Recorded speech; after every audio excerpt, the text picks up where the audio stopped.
రాష్ట్రంలో ఎన్డీఏ కూటమి అధికారంలోకి రావడం ఖాయమని కాకినాడ కూటమి ఎమ్మెల్యే అభ్యర్థి పంతం నానాజీ ధీమా వ్యక్తం చేశారు. ఈ ఎన్నికల్లో జనసేన అధినేత పవన్ కళ్యాణ్ వ్యూహరచన అద్భుతమని కొనియాడారు. కాకినాడలో మాఫియా పెరిగిందని, కూటమి ప్రభుత్వం అధికారంలోకి రాగానే మాఫియా ఆగడాలకు అడ్డుకట్ట వేస్తామన్నారు. దక్షత గల నాయకుడు చంద్రబాబు అని, కాకినాడలో మౌలిక వసతుల కల్పనకు ప్రాధాన్యత ఇస్తామని తెలిపారు. మినిమం 20,000 మెజార్టీ తోటి జనసేన పార్టీ నుంచి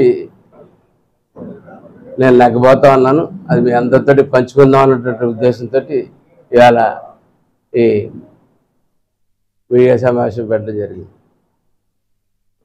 కానీ ఇవాళ ఉన్న పరిస్థితులు రాష్ట్రం మొత్తం మీద,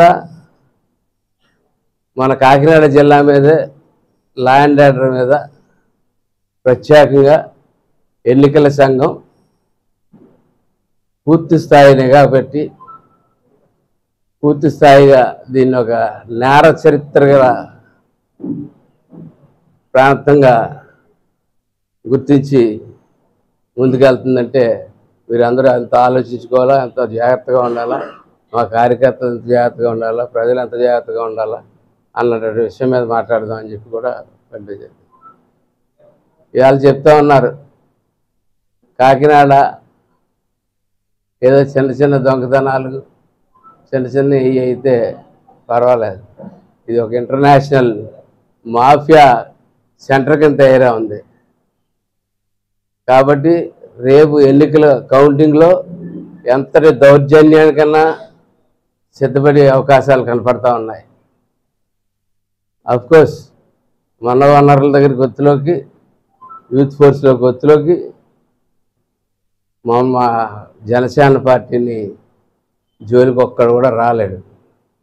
కానీ మేము ప్రభుత్వం ఇచ్చినటువంటి నిబంధనలు పాటిస్తూ ఉంటాం కాబట్టి మా చేతికి సంఖ్యలు పడిపోయినట్టుగానే మేము భావిస్తూ ఉన్నాం.